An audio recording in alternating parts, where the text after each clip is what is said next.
little bit. We are going to start with Spark, okay, actual coding, and also we'll be talking little bit about like Dataframe API of Spark, and also we are going to deep dive. Like previously, we directly created temp, right? But I didn't explain the code, what we are doing, what is happening inside. So today we are going to talk about that, and also little bit deep we'll go, okay. So I prepared a notebook, okay, for this session, specifically for this session, and I have some data files, and I think, yeah, I have some data files already open. So I'll share that in few minutes. mm, okay. So in this session, right, we are going to cover five things, okay. First, loading different types of data, okay, into data frame. We are going to explore a little bit about these data types, data formats: CSV, JSON, Parquet, and Delta. Might be you guys are aware of CSV and JSON, and Parquet and Delta will be new. We are going to explore that little bit, and after that, basic data frame operations, like reading the means creating, how we create the data frame, okay, what is that actual data frame, and how we are going to write all those things we are going to talk. And introduction to Spark SQL, what actually Spark SQL will do. On top of the data frame, this Spark SQL API will run. So we are going to explore a little bit about that, and running SQL queries using views. Previously we have done this. Again, we are going to a little bit deep dive on that. And saving data frames in different format, means like after creating data frame and after applying some transformations, aggregations, we can write to the final target layer. It can be in CSV, JSON, Parquet, and Delta. We can do Delta also, and many other formats we can write. Okay. First, what is data frame API, right? So data frame API is a tabular format API, tabular format, but it will be stored in memory. It was in tabular format, but it is not in DB. It will be stored in memory. On top of that, we can do like filter, aggregation, group by, and count. All the operation we can do in memory without writing to the without using the databases, okay. So, and also it will support parallel processing, okay.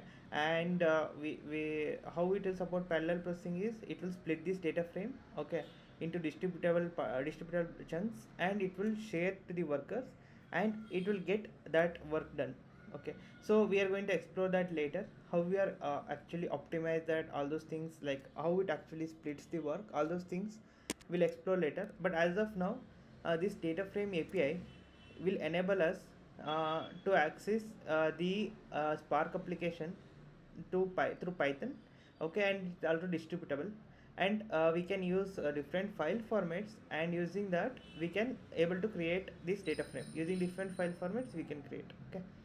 So basic data frame operations, right? So it can be reading, okay, if we have CSV files, JSON files, all those things, right? Using data frame API, we can read the CSV files, and we can create the data frame out of it, and after that we can apply transformation. And transformation is also a data frame operations, and whatever aggregations, everything will apply, right? Everything with data frame operation, and write also data frame operation. We are going to explore a little bit on that later, okay. And Spark SQL, I think let's get started with data frame operations. We'll go to this part later, okay. So let's say I'll share you one few files, okay. Before that, you can also use that. You can start with the cluster as we discussed before, okay. Create new resources, and you can start your cluster, okay. And I'll share you few data files in Discord, and you can upload these files in DBFS, and we can use that. I'll show you how to upload, okay. So first, right, how to upload is, go to catalog, okay, create table, okay, and give some path. What we have used here is day 4. I think it should be day 5, but anyway, that should be fine. That's the typo. But we can say something like data input directory dir sorry data input directory we can do, and we can upload all the files, but don't file got uploaded, we don't have to create any tables here these cases. Okay, just we uploaded the file, and we can see using dbutils command we can see what files are there inside this input directory. Okay, let's explore that. dbutils.fs.ls. I'll explain what is this command. So deep Databricks utility function, file storage. By inside that we are applying ls. We already discussed these Linux commands. You might have aware of that, right? Linux commands are make directory. Okay, make directory. I can say I can create output directory. We can okay. Let me one by one. I can take. First I list down the files. Okay, we can see 3 files got uploaded. And if I want to create output directory inside these tables, what I'll do is I'll just copy output there. I can create, and I'll say mkdir. This is a Linux command again, mkdir. So also if I say remove, if I let me create this one first, and let's see what are there inside the tables. We should have 2 directory, right? Okay, so here something else also got uploaded, but we can see. Okay, let me use display so that it will go in structured fashion. It will give all the output whatever we got. Let's go with the structured way, and our output directory got created, right? It has 0 file size, and our input directory should be somewhere. Yeah, input directory. Okay, I don't know why it is showing 0. So any other input directory is there?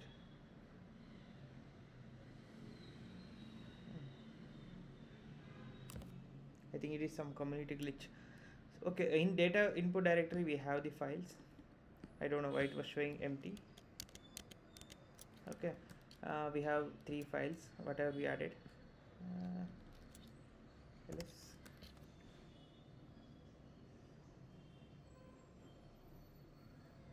yeah, sorry. So we have 3 files, right? We got added. I think that is community some glitch, but it should show in premium version. If you go right, it will show all the file paths. Okay, so now what we are going to do is each of these files we are reading. Okay, this is a JSON file, CSV file, and Parquet file. How we are reading is using Dataframe API. What is the Dataframe API?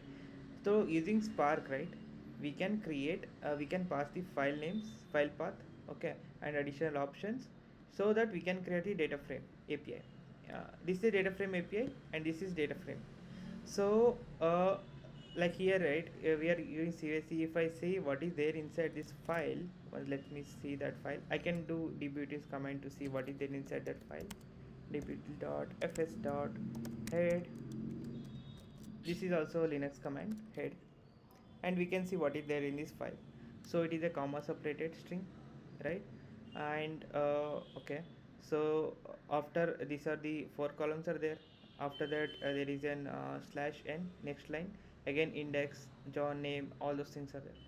So based on that, I said this is a header. I added header is equal to true, and I added infer schema is equal to true. Previously what we did, you remember, if you remember, while we created the delta table, right, directly while upload with the UI, there we selected both of the options, but here we are giving through code. But we are not creating a delta table, we are creating a data frame, so that we can do modifications there. Okay, any questions?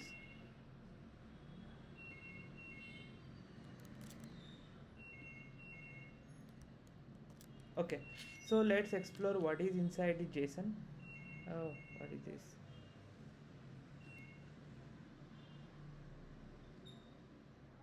Okay, this is wrong file I am referring to wrong file. Okay, so CSV again.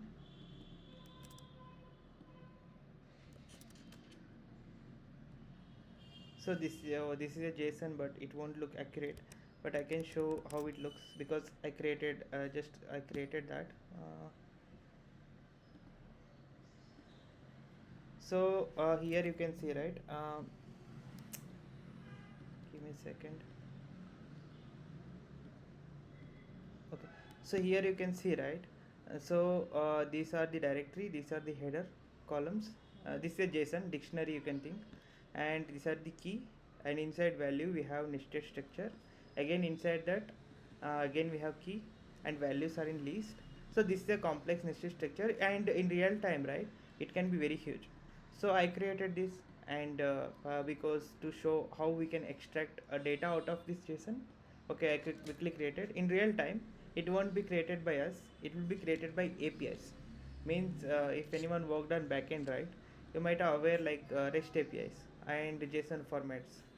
So there, if we hit any APIs, everywhere it will give like JSON output. If you use Postman, you'll get same JSON output. So using those output, we have to extract using we may have to extract that JSON using Spark. Okay, for that, like in Spark we have another API. Okay, JSON API, spark.json, and here again multiline is equal to true because it was structured in multiline. If everything will be in single line, then this option is not needed. Okay, I'm giving that JSON path. And again same thing with Parquet we can't see it. It was a columnar storage Parquet, and it was compressed format. So we'll explore that little bit about that, but we can't see anything here. If you see also, it won't show anything properly. But let's see what is there, what we can see, right? So you can see, right, this is a Parquet. We can't, this is not human readable form, but still we can use this information through Spark API, and it will be faster. Parquet is always preferred, right? So let's read each file and let's explore what data we'll get. So first we'll explore CSVDF. We know already it is comma separated and it was straightforward. It will load everything. Okay, we have 4 columns. Everything got loaded, and this JSON is important. Okay, so let's go to Parquet first. I'll a little bit explore about JSON and how to extract. I'll show. And JSON is Parquet is also straightforward. We have the columns and data, and here, right, like we can't see here encoded, but here we can see using Dataframe API. We created Dataframe and we can display that. So display is an operation is supported in Databricks, and if you want to display in other any platform, you can just use show. But it won't be that much visible. Means it will give same data, but we can't visualize in that much cleaner fashion. So we'll use display. If anyone gets any doubt in between, you can just stop, pitch in, and you can ask the questions. Okay. So now I'll go with the JSON data frame. So in this data frame, right, so as I showed, that is a complex nested JSON. So here, right, there are two things, two keys, coffee and brewing, right? So it created two columns, coffee and brewing. So whatever nested is there, right, this is so important. Please observe here. This will be always in every real-time scenario. Will be facing this. Okay, and this will be asked in many interviews also. This whatever you are showing small thing, right, it will be very important. Like I handled all the cases. Okay, so inside coffee we can see region key, right? Inside coffee, let's take this one, brewing. I think inside brewing we have region. Inside brewing we have region, right? So with region we have country. With region we have country. So we have region and country. Inside region we have again array of list of dictionaries, we can say. So how it got displayed is, you can see it got a list. Means it was in a zeroth index, one index. It was in list format. It was just displaying this format. And here we can see again these are the keys inside that list, values inside this list. This was the extracted schema. That's why I was able to navigate. Okay, so From this, right, we have to create an JSON, means we have to explode all these things. I want to explode like breathing, okay, region ID, breathing region name, like that. I want to explode extract data, means this using JSON I can't query anything. Okay, this is coming from APIs, how they are generating, I'm just getting. So this is not transformable, means this is not usable in format. So for that reason we have to extract it. There are functions called explode and extract. Okay, explode is used for arrays. So let's say if we have this array, right, if I do explode, what will happen? Let's see. So I'll just get this one.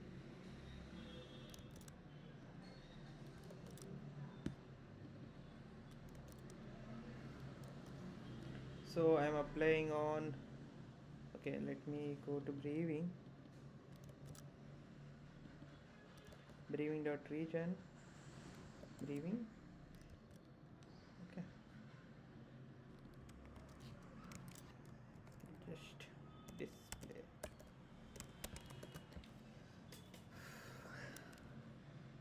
Okay, now what it got, you can see here, we came from this object level to country level. Okay, sorry, we are focusing on this one, right? We are focusing on this array, so we can see changes in this array. mm. Mhm. What we did, explode column. Okay, we created new column, sorry.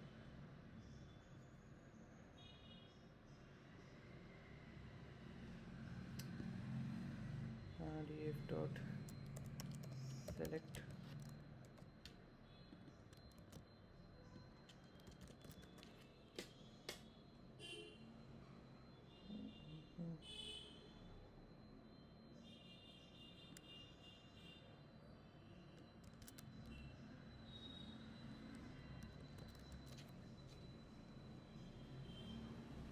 Okay, so now what we got is, there we have one row previously, but now we created two rows based on this two list. So first list has id and name, so it became the row now. Okay, row of objects, right? It was a list before, but now we created uh, what column name, breathing underscore region. Okay, and inside that what we added is, we extracted from the array, we created two rows. Like that explode operation works. So explode operation is for array. Okay, this array of data will get splitted, we will get into rows. Are you clear? Anyone have any questions here?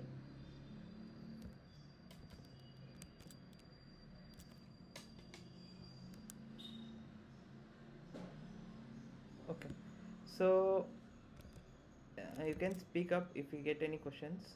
Okay. mm, okay, so later we have one more feature. Let's say like we have this column, right? This is not array, this object dot country, this is not array, but this is an object, actual object. Okay, and this 0 and 1 is an array, it is an index, but region is not an array, right? So for that what we can do is, we can just extract based on dot. So how? Dot first, breathing dot, I can just extract the country. Okay, dot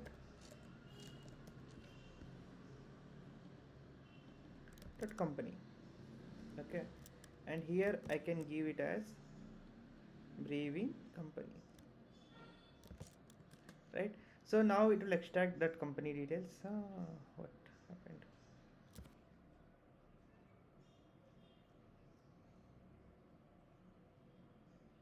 Oh, sorry.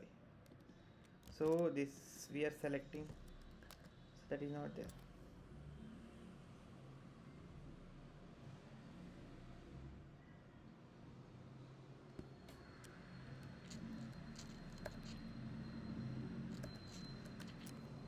Okay, we have to remove that explode. Explode will be only work on array columns, it won't work for structs. Okay, it is array of struct. We can now after splitting we can extract again. So I just removed that explode. That's the reason it was not able to explode, because it was not array. Okay, that was the problem. And using this kind of information, right, it is we replicated many times whatever I showed. Okay, we created one function. Okay. And inside that we are exploring two things. Okay, if you see, let me remove this additional thing. Okay, so inside this there are two arrays. Okay, in both the region. For brewing in coffee, for coffee dot region we exploded, for brewing dot region we exploded, and we created coffee region and brewing region. And I'll show you final how it will show output data. And after that we are extracting the specific information. Let's say country dot id. Okay, okay, country dot id. Okay, first we are extracting country dot id, second is country dot company. Okay, and again from the region, after extracting after exploding, here we exploded.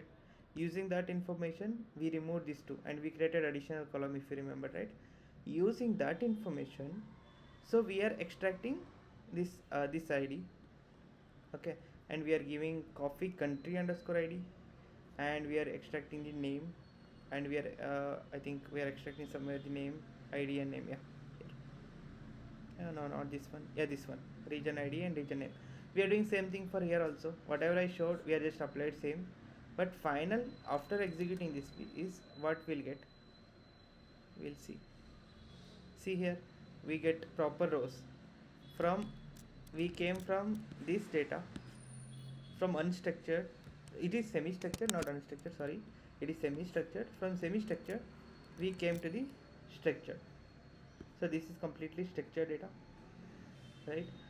So later I explore this option df.show, what it will do. So it will just show in the Databricks we can use display, but in other places wherever Spark you are running, you have to use show. And we can use select operation. Let's say if I want to select particular columns. Okay, and it is similar to SQL select.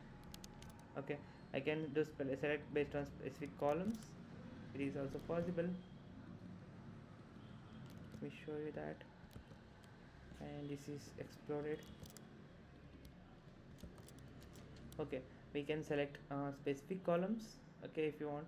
This is show, we added, that's why it was showing in dot dot. If you have display, it will show in table format, right? So also we can apply filter. It was if you anyone remembered pandas, right, it will be similar. But if you don't know pandas also, that should be fine. If you remembered, right, I'll make this where. Again, PySpark where and filter both are same. And how this where is coming, if you remember SQL, if you have very good grip in SQL, you can easily do any kind of transformation in Spark. Okay, so in SQL, if I write, let's say if I want to do same query, right, what I'll do is select. Okay, let me convert this. Select star from. Okay, this is data frame, but I'll just say some table. I'm just giving example, right?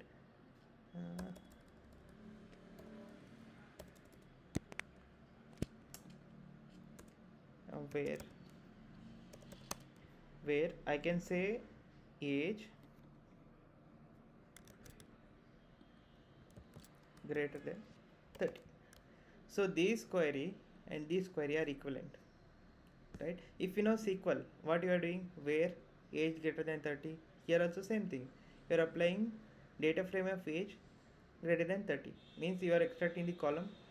Okay, age column, here also age column greater than 30, and you are applied inside the where function. Here we applied only where function with the using spaces. So this is the difference between SQL and PySpark, right? This will be happening in most of scenario. If you get complex transformations, right, you can first write in the SQL, and after that you can convert. If you are very good in SQL, you can do that, or you can use Spark SQL directly.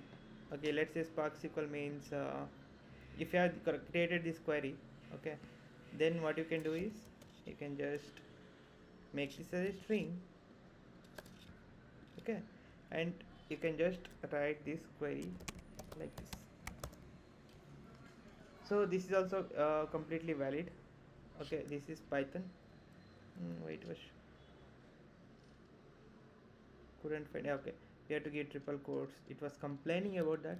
We'll give triple quotes for it. Wait a string. You can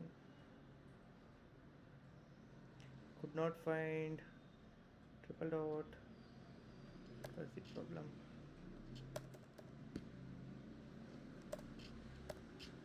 To give single quotes. Let me.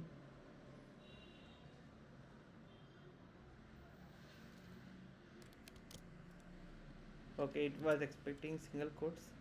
That should be fine. It was equivalent queries, right? SQL. I think I'll keep that information. I'm deleted. Okay, deleted. So you guys understood, right, how this where condition we are applying same thing here.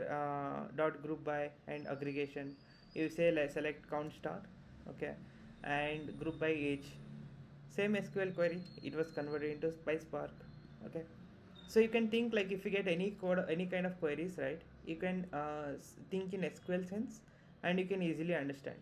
And it can be vice versa also. If you know, if you want to create a data frame, you can use the SQL knowledge, right? So that is also very much beneficial. That's the reason all the data engineers need to know very good SQL, right? Any doubts in this?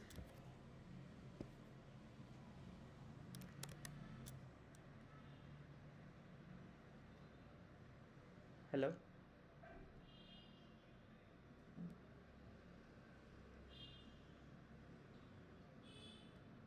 Okay, so let's move ahead. And I'll already showed the Spark SQL, okay. And here okay, here we are going little bit in detail. I'll share you this notebook, okay. So this should be inside this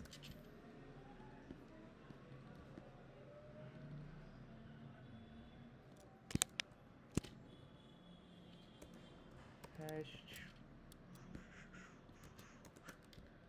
okay.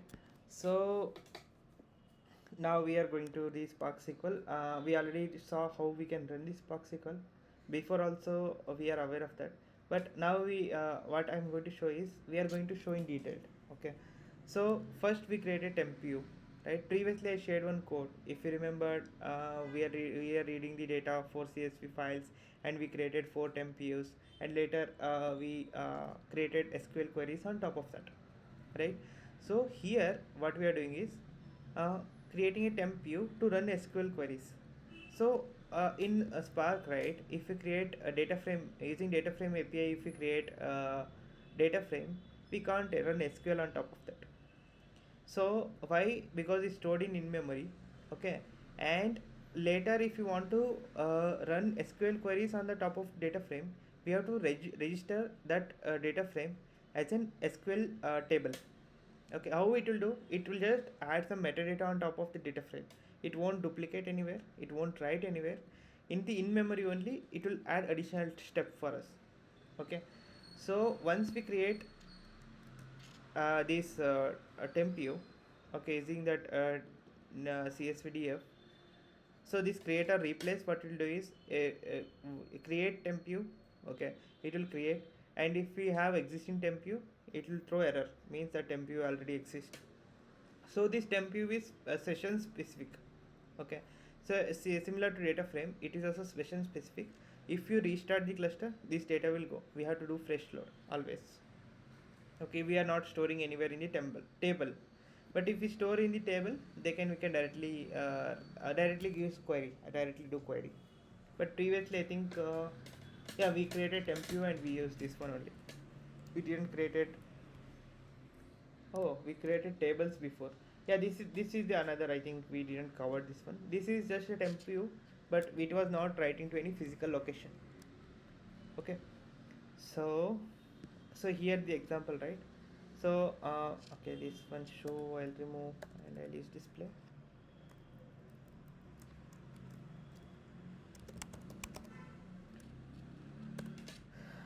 So here we are doing we are writing same, okay, select query, okay, from CSV table, where id is equal to this guy. This is a multi-line in Python. If you guys are aware that like string, right? String can be multi-line if we give three dots, and this is called as doc string. If we give single means double quotes in a single line, then it will become single line string. But if you want to use multi-line, if you want to make multi-line string, then you have to use this three like quotes pattern. Okay, and we are writing the query on top of that, and we are doing display, so that now we created temp view here with the name CSV table. Using this table we can able to write the queries. Not like this, we can also directly write in the Databricks using the Databricks feature, that is SQL, right? That is mod SQL. I can just use that also, and I can execute my queries. So okay, if this is there, then why do we need this, right? But we need this because let's say this is written in SQL, completely SQL, right? If you want to use SQL inside Python, this is we added SQL, but here if you see, this was running in Python by default. That is the Python notebook, by default it was running in Python. We can get the result as a data frame, Python data frame, using SQL queries, using Spark SQL API. We are getting the data frame that is Python in Python. Okay, any doubts here?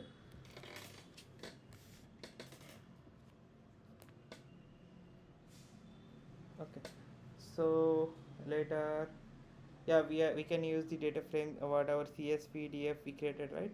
We can save it in a multiple formats. Okay, right, right, I think let's it is already written, let's go to that. In community, right, we can't go through db utils, means we can't go through UI, we have to use commands.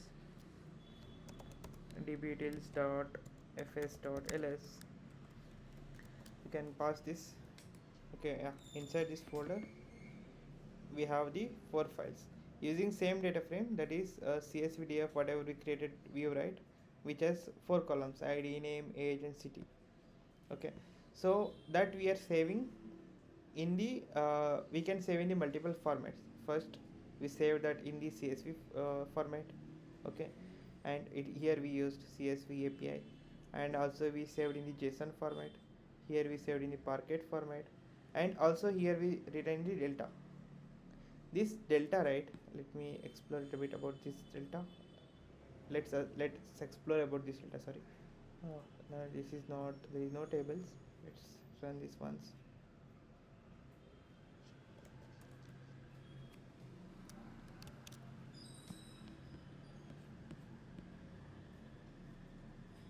Okay, it was creating a zero snapshot, right? So what it will create, we'll explore about that a little bit. So we are giving the path also. Okay, so what will happen, we'll explore a little bit about that, this portion. We have much things to cover, I think we are in the end. Okay, we have few more things to cover. Why it is not creating? Okay, it was saving in the file formats, it is not saving in the delta. Okay, sorry. So I can go to the dbutils dot fs dot ls. I can go to this directory. Okay, it was saving, but I don't know why it can't. It should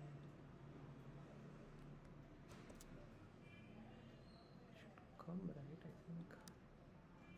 Okay, so here you see, right, this there is a delta log.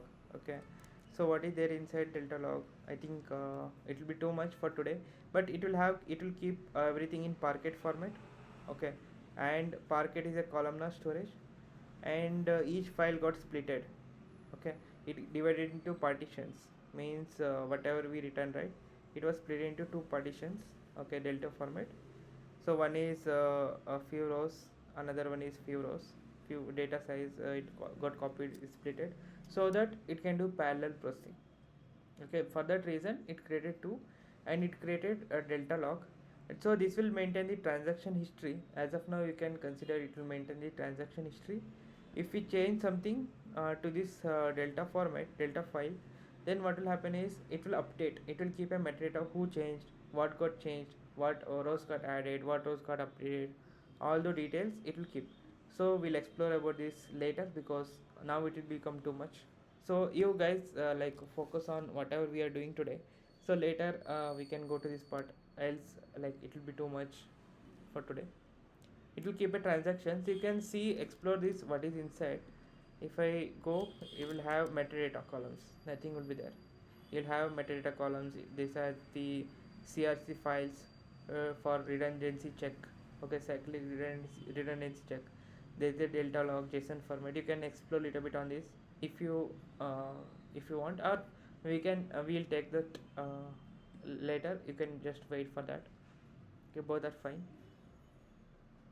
Okay, so is that okay? Anyone have any doubts till now?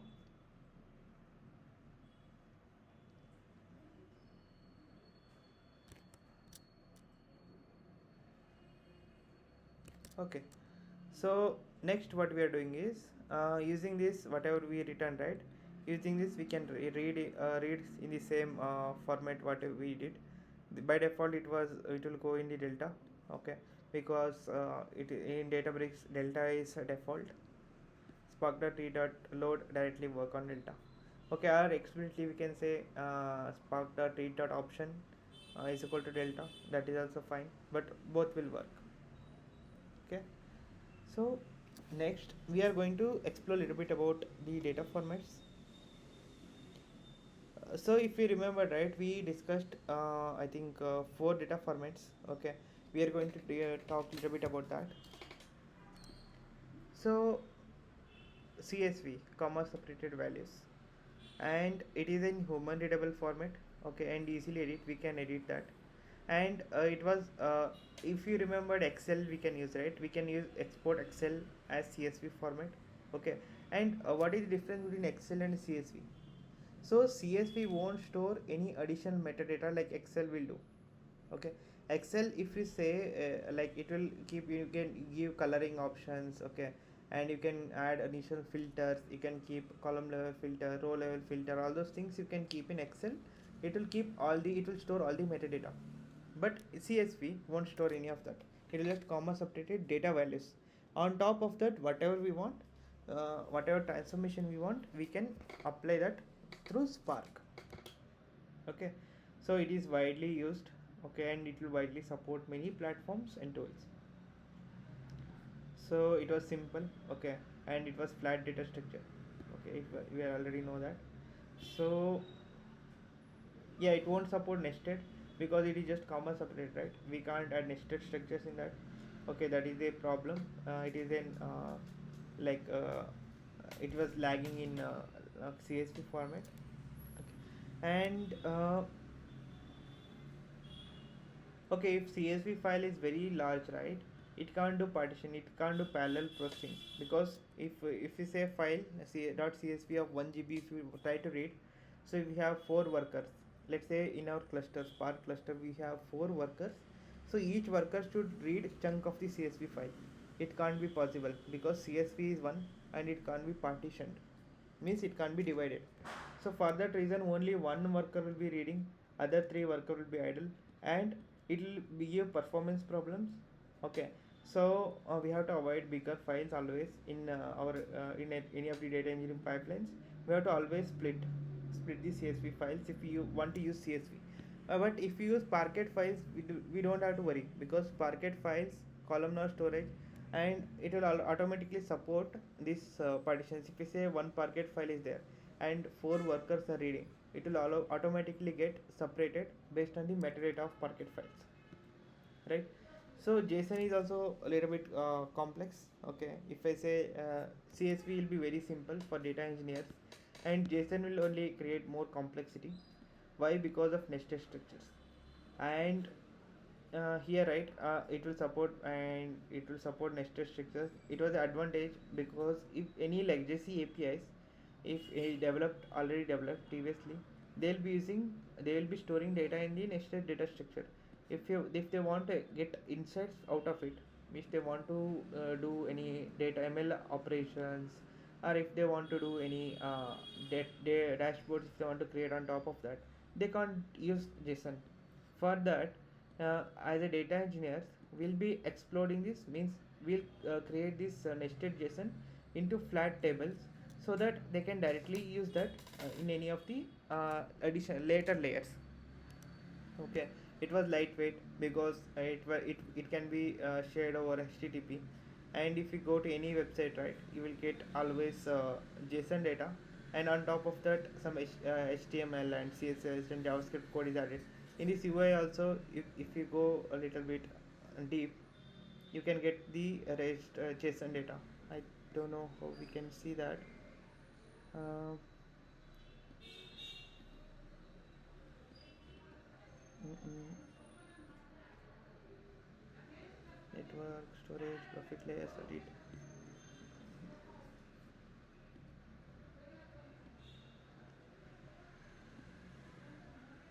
I think we can see from somewhere. I think, okay, this is JavaScript chunk.js. This is the data type it was giving in structure. Date, binary, boolean. Somewhere data will also get, and this I think I lost that grip. But actually, here we'll be using JSON format in all the APIs. UI also, if you use any browser, by inside it will be using this JSON complex nested JSON format. And if they want to get any insight from that JSON, we can easily use this JSON API, and we can use that. Okay, so can be challenging to work if structure is deeply nested, as we discussed, and larger files compared to CSV. Yeah, okay, this is files will be larger because for one row, right, will be for one simple row we'll be creating 1 2 3 4 5 6 7 8 lines. Okay, 8 lines of things we are creating for one row. If there are like 100,000 rows, okay, 100,000 into 8, it will become, so it will become 18,000, I think. So if you think big data world, right, if it will be in terabytes, so terabytes into 18, so it will be very huge. 18 terabyte is very huge. So this kind of complexity is there with the JSON. Okay. So Parquet is a columnar storage format, okay, and it is optimized. So it is optimized for read operations. Because of that, if it say like if you perform any select operation, complete data won't be get loaded. But in before format, CSV has to be loaded completely. After that, we can do select, and JSON we have to extract all the columns, then we can do select. But Parquet we can directly select. Okay, it won't load all the columns because it is columnar separated stored. Okay, if you do select on specific column, it will only read that column. It won't load everything into in memory, and it is efficient because of that. Okay, and it also supports complex structures because it was encoded. Okay, and whatever complex structure, like if we say nested structure, we are using JSON, right, it can be also have complex structure. Yeah, as we saw, it is non-human readable format, and be debugging everything will be harder. We have to read this, and then only we can do debugging, right? So later is delta. Okay, this is the last we spoken, right? So this will provide ACID transactions and scalable metadata handling. So ACID transactions means atomicity, consistency, isolation, and durability. So this is coming from the database. Okay, database, there will be this ACID, any database, right, it should be ACID compliance, so that it can confirm data reliability. Okay, and data safety, and also uh, data loss prevention. Okay, how it prevents the data loss. So also need no data loss, need no data loss when writing. So these kind of features, delta table also support, similar to SQL table, but this is for larger data. SQL table is for smaller, this is for larger. Okay, It is used in specifically for in data engineering and allows time traveling. Let's say like if you want to go to previous version, we can do versioning. Okay, using that metadata we saw, right? Using that we can go to previous version, and it supports both batch and streaming. I think this concept we can take that later. It is Spark has two things. What is happened? Okay. Spark has two things, batch read and streaming read. So we can take this up later. Batch read means now, as of now, we can consider, let's say in college, right? Every 6 months you are doing like attendance check, okay, or even every 1 year you are giving an exam, okay, and after giving an exam, they have to upload into database. It should be in one time, okay. Every time it won't be happening. Every day there won't be any exams, so that is a batch, okay, that is only one time per year, okay, and it is getting all the batch data as a batch. Streaming data is similar to your WhatsApp data. If I send data, immediately it should process, okay, and it batch data we can wait till the end of the year, okay, but streaming data has to be done within fraction of seconds, okay. So this will support, but other file formats also supports up to some extent, but this will be faster, okay. And this delta format is not similar to other formats. It requires compatible like environment similar to Databricks, okay. And delta is open source format as of now, but many of the platforms still not using delta. That's the reason it requires specific environments, okay, and more complex to understand and set up. Because if you use Databricks, then you can directly use format delta. But if you use any other platform and if you want to install delta format on top of that, it won't be that much simple. It you have to do so much analysis, you have to do so much research, and after that only you can able to set up this data format, right? So running SQL queries on data frames, I think we already saw that. So saving we saw, and data frame transformations and actions. So on top of data frame, right, we can do transformations, and also we can call actions.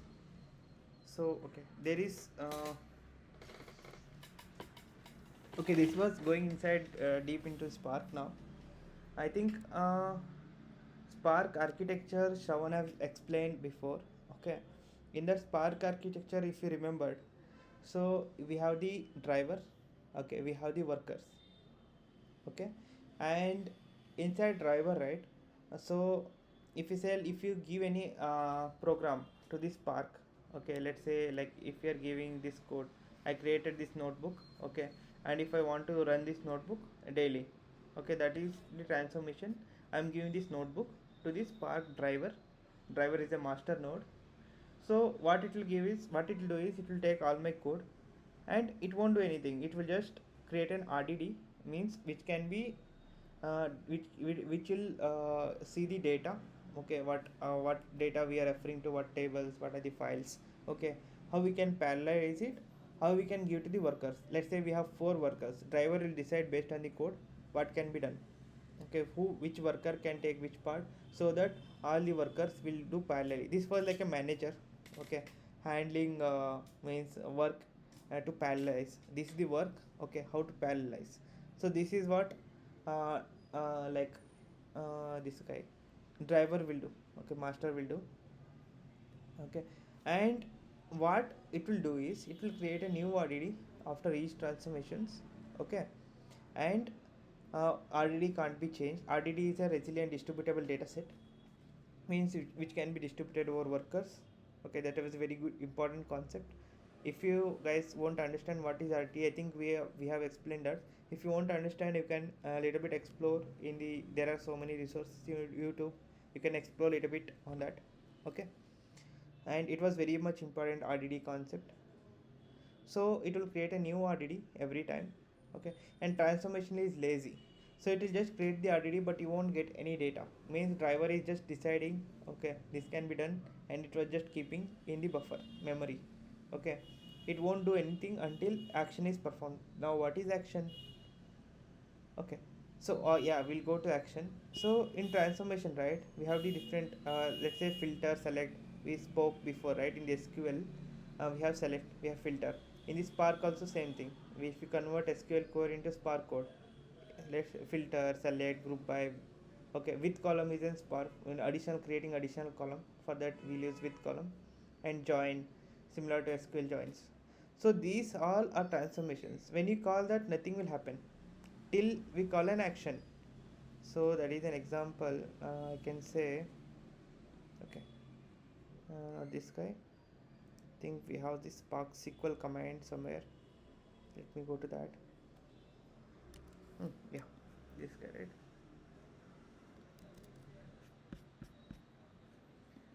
So let's say what will happen, what will give the output of this. Oh, it didn't give any output. It just gave something, column, right? So now if I say like dot show, this is an action. So previously whatever I said, this is driver is keeping, what are the columns, what it has to do. If I do show, it will do it will call something and it will display the data. Previously no data. So if I say let take, okay, take some columns. So take, I have to give you some columns. Set it, I want to take 2 columns. So now it was actually generating the data. It was in RDD, means it was in list of list. So previously it didn't give anything. If I do directly, it won't give anything. This is a transformation. Okay, we can do in SQL or we can do in Spark. Both are same. It's a transformation. If we do display or something, right? So this filter, select, group by, with column, all those things comes in the transformation. And filter like show, count, collect, first, write. Write is also writing to the file also action. Okay, first occurrence of the first row, we are can limit 1 in SQL. Here it is first. And so count, okay, total number of occurrence. Okay, and collect will give all the things in a list format. Okay, so let's show that what is collect. I'll show that what is collect, because this will be using if you want to write any for loop on top of the data frame, right? We can use this collect and it will give all the rows, okay, inside the list. We can later, what we can do is I can just say t, I can just say for I in d print d. So I can use in for loop that after doing collect, right, I can use the data frame inside the for loop. It was printing each places, right? So these kind of also we can be done. And show, you already know, count will give the count total number of columns. So yeah, this is the what we got it for today. If anyone have any doubts in today's session, you let me know, and you can try this. I'll share you this notebook. Okay, you can try this in your free time, and this video will be also recorded, and I think we'll be publishing in few, I think in few, I think to not today, I think tomorrow or tomorrow we'll publish. So okay, one more thing I want to show. If you want to share the notebooks, right, you can use this publish option. Okay, this is also very good, one important feature. So I can do publish, sorry, I can do publish, done. So sorry, I didn't copy the URL. So I can copy this, I can done, and I can send over Discord. Okay, this is your notebooks. Can anyone try this and let me know, is this accessible for you guys? Aditya, Kavana, Arya, can anyone try this? Try to access this one, this URL, whatever you sent in Discord.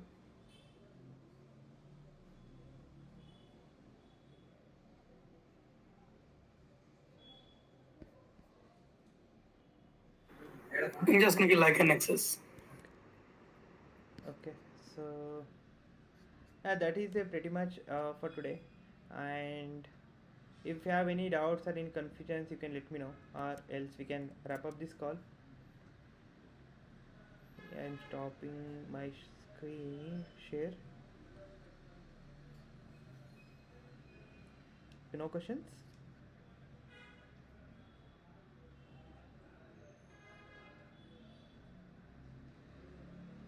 Okay, thank you all. We can wrap up this call. Thanks for your time. Bye. Thank you.